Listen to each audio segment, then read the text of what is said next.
வணக்கம் நண்பர்களே. எல்லோரும் சுகம்தானே? ஆனால் பெருவாரியான மாணவர்கள் சுகமாக இல்லை. மன வருத்தத்தில் அவர்களும் அவர்களுடைய பெற்றோர்களும் குடும்பத்தினரும் மருத்துவர்கள் கூட இருக்கிறார்கள் அப்படிங்கிறது தான் இன்றைக்கி தேதியில் நிதர்சனமான உண்மை. ஏன்னா நீட் தேர்வு முடிவு அது போன்ற ஒரு பெரிய மன துயரத்தில் அவர்கள் எல்லாம் கொண்டு போய் சேர்ந்திருக்கிறது.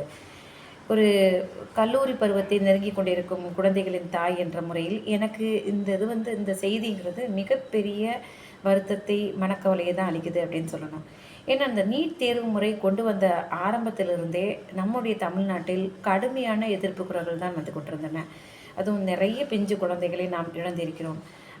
கல்லூரி கிராமப்புறத்தை சேர்ந்த பிள்ளைகள் வந்து ஏற்கனவே நகர்ப்புற பிள்ளைகளோடு சேர்ந்து போட்டி போட முடியாமல் தவிர்த்து கொண்டு இருக்கும் சமயத்தில் இந்த பள்ளி இறுதி தேர்வை முடித்த உடனே இன்னொரு போட்டித் தேர்வுக்கு அவர்கள் தயார்படுத்தி கொள்ள முடியாத சூழ்நிலையில் அது குறித்த கண்டன குரல்கள்லாம் எழுந்தன. ஆனாலும் மத்திய அரசு அந்த நீட் தேர்வை நடத்துவதில் பிடிவாதமாக இருந்ததும் உச்சநீதிமன்றம் அதற்கு ஆமோதித்ததும் நமக்கு தெரிந்தது. அதனால் மாணவர்களும் பெற்றோர்களும் தங்களை தேற்றிக்கொண்டு அந்த பரீட்சையில் தேர்வு பெறுவதற்கான வழிமுறைகளை நாடத் தொடங்கிவிட்டார்கள். இத்தனைக்கும் வந்து 2002லலாம் பார்க்கும்பொழுது 2002, 2023லலாம் சிங்கிள் டிஜிட்டில் தான் வந்து இந்த தேர்ச்சி முழு மதிப்பெண்கள்னு சொல்ல முடியாது. முதல் மதிப்பெண்ணை 715 அப்படிலாம் எடுத்திருந்தவங்கலாம் பார்த்தோன்னா சிங்கிள் டிஜிட்டில் தான் இருந்தாங்க. ஆனால் இன்றைய 2024 வெளியிட்ட வந்து நீட் தேர்வுக்கான முடிவுகளை பார்க்கும்பொழுது 67 மாணவர்கள் 720க்கு 720 மதிப்பெண்களை பெற்று முதல் இடத்தை பெற்றிருக்கிறார்கள்ங்கிறது ஒரு சந்தோஷத்தை கொடுக்கணும். ஆனால் அதுவே அதிர்ச்சி தரும் செய்தியாக மாறிவிட்டது. என்ன காரணத்தினால பெற்றோர்களுக்கு சாட்டும் குற்றச்சாட்டுகள் என்னென்னா அதுக்கான ஆதாரங்களையும் வலைத்தளத்தில் அவர்கள் காண்பிக்கிறார்கள். என்னென்னா இந்த 67 மார்க்கு 67 பெற்றதாக சொல்லப்படுகிற மாணவர்களில் 67 மாணவர்கள் வந்து அதில் 44 மாணவர்கள் வந்து இந்த கிரேஸ் மார்க்கு போட்டதுனாலேயே அந்த முதலிடத்தை வந்திருக்கிறார்கள் அப்படிங்கிறது தெரிய வந்திருக்கிறது. கிரேஸ் மார்க் ஏன் போடப்பட்டது அப்படிங்கிறதுக்கு நேஷ்னல் டெஸ்டிங் ஏஜென்சி அவங்க சொல்கிற காரணம்னா அவங்க எக்ஸாம் ஹாலுக்கு லேட்டாக வந்ததுக்கும் பின்னாடி வந்து ஒரு ஆன்சர் கீ வந்து ராங்கான ஆன்சர் கீ அப்படிங்கிறதுக்காக அவங்களுக்கு கிரேஸ் மார்க் போட்டதும் காரணம் அப்படின்னு சொல்லப்படுகிறது. ஆனாலும் இதில் பெற்றோர்கள் தரப்பு மாணவர்கள் தரப்பு மருத்துவர்கள் தரப்பில் அவங்க எழுப்புகிற குற்றச்சாட்டு என்னென்னா வந்து ஒரு ஆன்சர் வந்து கரெக்டானதாக இருக்கும் பொழுது அதுக்கு 4 மதிப்பெண்கள் கொடுக்கப்படும். ஆனால் அதே வந்து தவறான பதில் அளிக்கும் பொழுது -1 மார்க் நெகட்டிவ் மார்க் கொடுக்கப்படும். அப்படி பார்க்கும் பொழுது அவர்கள் முதல் மார்க்குங்கிறது 715 அதிகபட்சமாக 716 மார்க் தான் எடுக்கப்பட வேண்டும். ஆனால் இங்கே அதிசயமாக எந்த விதமான காரணம் இல்லாமல் 718, 19 அப்படிங்கிறதுல செகண்ட் ரேங்க்கு, தேர்ட் ரேங்காக வந்திருக்காங்க. இது வந்து ஏற்றுக்கொள்ள முடியாதது அப்படிங்கிறது சொல்கிறாங்க. இதுக்கு என்டிஏ தரப்பில் அவங்க சொல்கிற பதில் என்னென்னா வந்து கிரேஸ் மார்க்ஸு நாங்கள் இந்த காரணங்களுக்காக தான் கொடுத்தோம். ஆன்சர் கீ ராங்க கொஸ்டினுக்குங்கிறதுக்குனால அதுக்கும் லேட்டாக வந்ததுக்கும் அப்படிங்கிறதுக்கு அவங்க எழுப்பின ரெப்ரசன்டேஷனுக்காகவும் உயர்நீதிமன்றத்தை சிலர் நாடி வந்து அங்கே கோர்ட்லேருந்து உத்தரவு பெற்று வந்ததுனாலையும் கொடுக்க வேண்டியதாக இருந்தது அப்படின்னு. ஆனால் பெற்றோர் தரப்பில் எழுப்பக்கூடிய குற்றச்சாட்டு என்னென்னா இது சம்மந்தமாக கிரேஸ் மார்க்கு என்னென்ன காரணத்துக்களாக கொடுக்கப்படும், எவ்வளோ மார்க்கு எந்த மாதிரி காரணங்களுக்காக கொடுக்கப்படும் அப்படிங்கிறதுக்கான டிரான்ஸ்பரன்சி உங்கள் ப்ரோஷர்லேயே சொல்லப்படவே இல்லை அப்படின்னு சொல்கிறாங்க. இன்னொரு முக்கியமானது என்னென்னா அந்த 67 பேருக்கு ரேங்கிங் கொடுக்கும் பொழுது 1, 2, 3 அப்படி கொடுக்குறதுக்கு பதிலாக டெசிமலில் கொடுத்துருக்குறாங்க. அதுவும் எந்த விதத்தில் இந்த டெசிமல் மெத்தடில் அவங்க ஃபார்முலேட் பண்ணி கொடுத்தாங்க அப்படிங்கிறதுக்கான காரணங்களும் சொல்லப்படவே இல்லை. அடுத்து இது முக்கியமாக வந்து இந்த நீட் தேர்வு நடப்பதற்கு 2 நாட்களுக்கு முன்னாலேயே இந்த கொஸ்டின் பேப்பர் வந்து லீக் ஆகிடுச்சு அப்படிங்கிறது மிகப்பெரிய சர்ச்சை எழுந்தது. ஏன்னா ஒரு ஃபாரின் எஜுகேஷன் கன்சல்டன்சி கம்பெனியை சேர்ந்த ஓனர் ஒருத்தர், அப்புறம் ஒரு ஆசிரியர், 16 குஜராத் மாணவர்கள் இவங்கெல்லாம் வந்து இந்த மாதிரி இந்த கொஸ்டின் பேப்பர் லீக் சம்மந்தப்பட்ட இதில் வந்து சம்மந்தப்பட்டிருக்காங்கன்னு அவங்களுக்கு மேலே முதல் தகவல் அறிக்கையெல்லாம் பதிவு செய்யப்பட்டது. அவங்க வந்து கிட்டத்தட்ட 30 லட்சம் ரூபாயிலேருந்து 50 லட்சம் ரூபாய் வந்து விலை பேசப்பட்டன அந்த கேள்வித்தாளுக்கு அப்படின்லாம் வந்து புகார்லாம் எழுப்பப்பட்டது. அதனால நீட் தேர்வு கூட தள்ளி போடப்படுமா அப்படிங்கிறதெல்லாம் கேள்விலாம் எழுந்துச்சு. ஆனாலும் அந்த குறித்த நேரத்தில் நடந்துச்சு. ஆனால் என்டிஏ இதை பொறுத்த வரைக்கும் பதிலளிக்கும் பொழுது அது போன்ற எந்த ஸ்கேமும் நடந்ததாக ஆதாரபூர்வமான எந்த இதுவுமே வரல அவங்களுக்கு அப்படிங்கிறதுனால அதெல்லாம் நாங்கள் தள்ளி வச்சுட்டு குறித்த காலத்தில் வச்சுட்டோம் அப்படின்னு சொல்கிறாங்க. சரி, தேர்வு குறித்த காலத்தில் நடந்துச்சு, ஆனால் தேர்வு முடிவுகள் வந்து வெளியிடப்பட்டது 10 நாட்களுக்கு முன்பே அப்படிங்கிறது தான் நிறைய பேருக்கு சந்தேகத்தை கிளப்பிடுச்சு. ஏன்னா வந்து அவங்க ஏற்கனவே அறிவித்த தேதி வந்து ஜூன் 14 தான் தேர்வு முடிவுகள்லாம் வெளியாகும்னு சொல்லியிருந்தாங்க.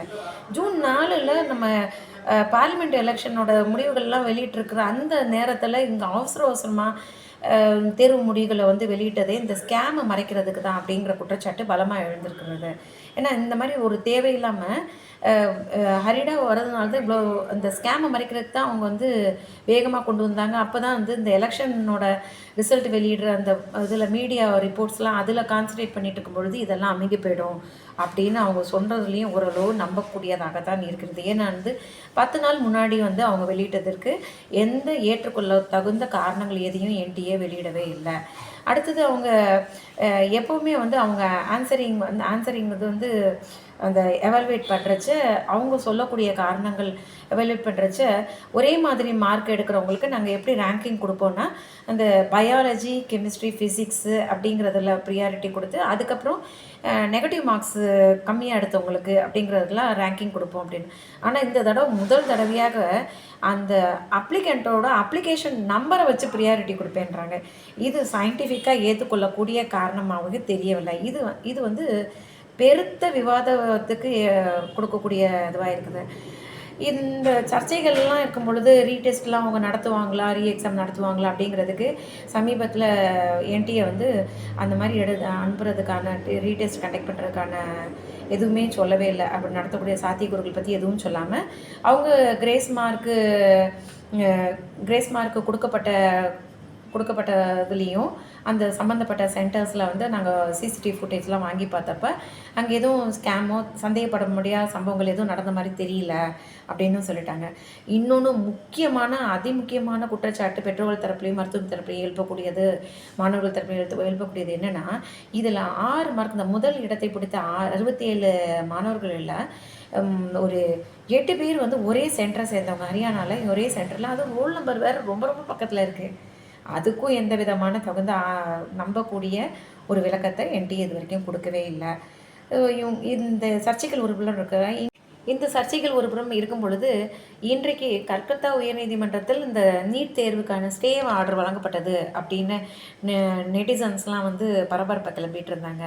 அதை போய் பார்க்கும் பொழுது இதை பாருங்கள், இந்த கல்கத்தா உயர்நீதிமன்றத்தில் பார்ட்டின் பர்சனாக இவர் வந்து நீதிமன்றத்தை அணுகியிருக்கிறாரு. இந்த 718, 719 மார்க் வாங்கினதுல எல்லாம் முறைகேடு நடந்திருக்கு, ஏகப்பட்ட குற்றச்சாட்டுகள் இருந்திருக்கு. அதனால வந்து இது வந்து திரும்பவும் எக்ஸாம் நடத்தணும், இதை வந்து ஸ்டே பண்ணணும்னு சொல்லி கேட்கும் பொழுது உயர்நீதிமன்றம் வந்து அவங்க தரப்பு என்டிஏவோட தரப்பை வந்து கேட்காம அவங்களோட பிரமாண வாக்குமூலத்தை வாங்கி பார்க்காம எந்த முடிவு எடுக்க முடியாது அப்படின்னு சொல்லிட்டு, ஆனால் 10 நாட்களுக்குள்ளே ஒரு அஃபிடவிட்டை பிரமாண வாக்குமூலத்தை தாக்கல் செய்யணும் அப்படிங்கிறதையும், இப்போ வெக்கேஷன் பெஞ்ச் தான் நடந்துட்டு இருக்கனால ரெகுலர் பெஞ்சில் 15 நாள் கழிச்சு லிஸ்ட்டில் போடணுங்கிறதையும் உத்தரவிட்டிருக்காங்க. அப்போ நம்ம தரப்பில் வந்து என்ன சொல்கிறாங்க, ஐயோ 15 நாள் அதுக்குள்ளே இவங்க கவுன்சிலிங்கே நடத்தி வேகமாக முடிச்சுருவாங்க, அட்மிஷன்ஸ் எல்லாம் முடிச்சுருவாங்க, ஏற்கனவே ரிசல்ட்டையே வந்து 10 நாளுக்கு முன்னாடி போட்டவங்களாச்சு, அப்போ கவுன்சிலிங்கை சீக்கிரமாக முடிச்சு எல்லாமே வேக்கன்சிலாம் ஃபில்அப் பண்ணிட்டோம் அப்படின்னு சொல்லுவாங்க. ஆனால் அதில் வந்து உயர்நீதிமன்ற தீர்ப்பில் பார்க்கும் பொழுது இந்த கவுன்சிலிங்கோட ரிசல்ட் இருந்து subject the result of the writ பெட்டிஷன்னு தெளிவாக சொல்லியிருக்காங்க. ஸோ அது நம்மளுக்கு ஆறுதல் அளிக்கக்கூடியது. ஆனாலும் இந்த உத்தரவுக்கு எதிராக மேல்முறையீடு உச்சநீதிமன்றத்தில் நடக்கிறதாக சில தன்னார்வலர்கள்லாம் தெரிவிக்கிறாங்க. அதுக்கு அவங்க சொல்லக்கூடிய காரணங்கள் என்னென்னா வந்து, இந்த கிரேஸ் மார்க்ஸ் வந்து எந்த காரணத்துக்காக அடிப்படையில் வந்து கொடுக்கப்பட்டது அப்படிங்கிறது தெளிவாக விதிக்கப்படாதப்ப அந்த கிரேஸ் மார்க்ஸை வந்து விட்டுட்டு அந்த ரீபப்ளிஷ் பண்ணணும். அதை விட்டுட்டு அந்த மார்க்கை அந்த சம்பந்தப்பட்ட மாணவர்கள் என்ன மார்க் வாங்கியிருக்காங்களோ அதை மட்டும் ரீபப்ளிஷ் பண்ணணும் அப்படின்னு சொல்லிட்டு நாங்கள் ஒரு கோரிக்கையை உச்சநீதிமன்றத்தில் வைக்க போகிறோம் அப்படின்னு தெரிவிச்சிருக்காங்க. நம்மளுடைய உயர்நீதிமன்றத்தில் இன்றைக்கி தேதி வரைக்கும் எதுவும் அது சம்மந்தமான நீட் தேர்வு சம்மந்தமான எந்த மனுவும் தாக்கல் செய்யப்பட்டதாக தெரியவில்லை.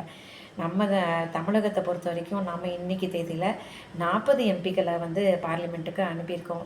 ஏற்கனவே நீட் தேர்வை ரத்து செய்யணும் அப்படிங்கிறது வந்து நம்மளுடைய ஆளுங்கட்சி தரப்பு வாதமாகத்தான் இருந்தது. அவங்களோட தேர்தல் அறிக்கையிலேயே முதல் கையெழுத்து நீட் தேர்வை ரத்து செய்வோம் தான் சொல்லி கொண்டிருக்காங்க.